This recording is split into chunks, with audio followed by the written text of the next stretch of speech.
Russell Brand is an athlete of language. I don't know what it is about the way he speaks, but there just is a distinct, beautiful, and agile quality about the words that he seems to source that I find remarkable and I wanted to study. In fact, I was so enraptured by the witty and captivating way that he espouses his thoughts and ideas that I did what any normal person would do. I spent 4 hours writing a script that would analyze every single video on YouTube that Russell makes an appearance in hopes that you and I can learn a little bit more about how he's able to, one, find the right words for his sentences, but two, what patterns emerge in the way that he speaks, because I started to notice words and phrases that populated a lot of his sentences, and I want to bring your attention to those. Russell has mentioned multiple times that he has what he calls a genuine love of language. And of course, anyone who has a passion for any craft is always going to be separated from those who simply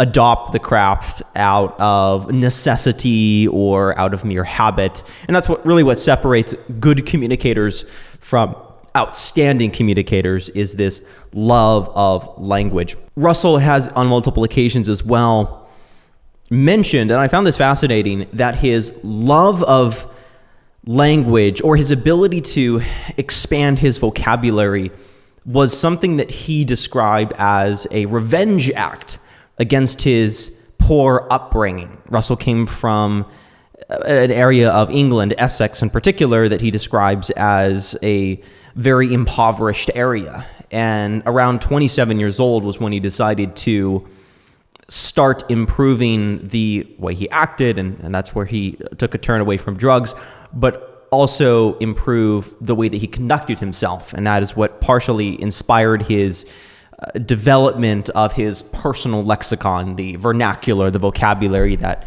he has. In fact, one of his videos, he said, and I quote, "I read lots and look up stuff in the dictionary." And I even found an old video of him where he said for years he would simply memorize the Merriam-Webster word of the day and then just keep an inventory on his phone. Oh, and I read loads, and I look in the dictionary and I look stuff up. I've got this whole list of words that you might like, actually. Check out all these words. Instantiate, that means manifest. Pudenda, that means outward genitals. Senescence, decay. Sybaritic. One thing I want to draw your attention to is that the way Russell communicates, the way he composes his sentences and outputs words, has a melodic quality to it. Talk like that, it's all very rhythmic and it's like a gentle wave. I find you very lulling. I've noticed this in people like Stephen Fry, or even some pop intellectual like maybe Jordan Peterson, for example, as they do tend to compose their sentences as a composer might conduct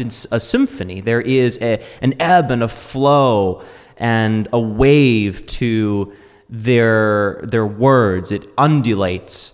Let's dissect some of the techniques he employs. One thing that I found remarkable is his diction. Diction is often referred to as the enunciation. Russell he comes from Essex, and he has what's called an estuary English accent. A lot of his C's. He does make an effort to bring proper diction and enunciation to his words. Secondly, he uses a lot of word pairings. When analyzing his interviews, I had mentioned this earlier, I found a lot of the same phrases and expressions came up. For example, certain values and principles, sacrifice and self-scrutiny, condemnation and criticism, confronted and challenged, cunning and conniving. Those phrases appeared in multiple videos in various contexts as well. What I also found interesting about many of these as well is that the first word would always be a broader labeling of a category, as if he was identifying a category. And then the second word would be almost his way to hyper-focus, narrow, and laser in on his unique way of distinguishing his take on a topic. So for example, if he said sacrifice identifies the category, and now he's going to get more specific, and this is why people would call him articulate, is he sources these almost backup words that are not popular and not everyday words, but it allows him a unique way of identifying and discussing a topic. So after sacrifice, he would say self-scrutiny.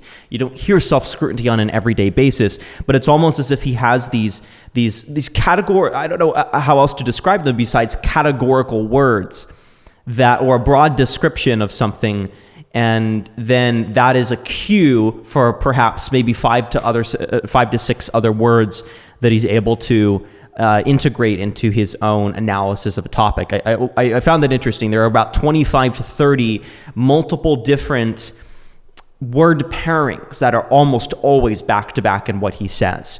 Another thing that Russell frequently employs in his speech is alliteration. Alliteration is the repetition of sounds, whether it's vowels or consonants, in consecutive words or phrases. Here are a few examples of Russell using alliteration. Some dismissiveness and disdain broadcast from centrist institutions. And there's a point where, like, bamboozled, battered and broken, I have to accept it's just not working, is it? It's simply remarkable. There's this one clip that I saw of him on some morning news station, and he says, I'm trying to remember the words, something along the lines of concerned about the ecology and then something about the economy, but he doesn't just rhyme economy with ecology. There's also words, politician and television. I'll play the clip and you can understand what I'm talking about. And yoga and meditation for me is a way in the secular world of accessing very, very beautiful principles that will perhaps make us happier at a time when people feel disillusioned with the economy, concerned about the ecology, worried with politicians, don't trust what they're being told on television. I've also seen Russell employ the technique of anaphora. Anaphora is a figure of speech, or it's a type of figurative speech that repeats a word or expression at the beginning of multiple phrases. So for example, and this is one phrase that Russell said in the video, and I quote, "I need to believe in the best in other people. I need to believe that there are new alliances possible between consumers and corporations." There's the alliteration we talked about. "I need to believe change is a viable topic on the discussion table." So bearing all this in mind, I find it incredible that Russell his speed, his rate of speaking, of course, is neither suitable nor natural for the average person, but he's able to assimilate all these various techniques. And it's only something that I can imagine has been arrived at through rigorous practice and just a profuse study of language. And regardless of your belief on Russell's convictions, there's no denying that he does have a remarkable command of the spoken word. And speaking of the spoken word, I'll reveal now the most common words that are found in his lexicon. So these are over thousands of videos, over thousands of interviews with Russell Brand. These are the most common words that are used after filtering out English articles and prepositions. Started with number 25, beautiful. Number 24 is meaning, planet, reality, ego, drug, experience, religious, politics, God, mind, love, consciousness, compassion. Isn't it appropriate that those two would both begin with C, alliteration being a trademark, a hallmark of his speaking. Addiction, social, human/humanity, government, ultimately, audience, power, individual. Number 3 is access. Number 2 is spiritual. And number 1 is the word live/live. I hope you enjoyed this analysis. I just wanted to do a quick video on my thoughts of how he spoke articulately and defining what his articulacy really meant.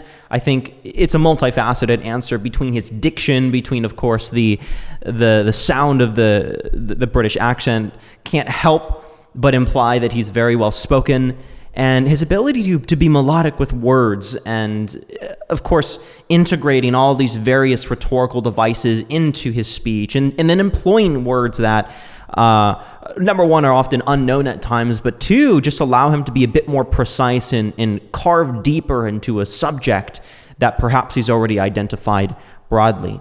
Thanks for watching, and I'll see you in the next video.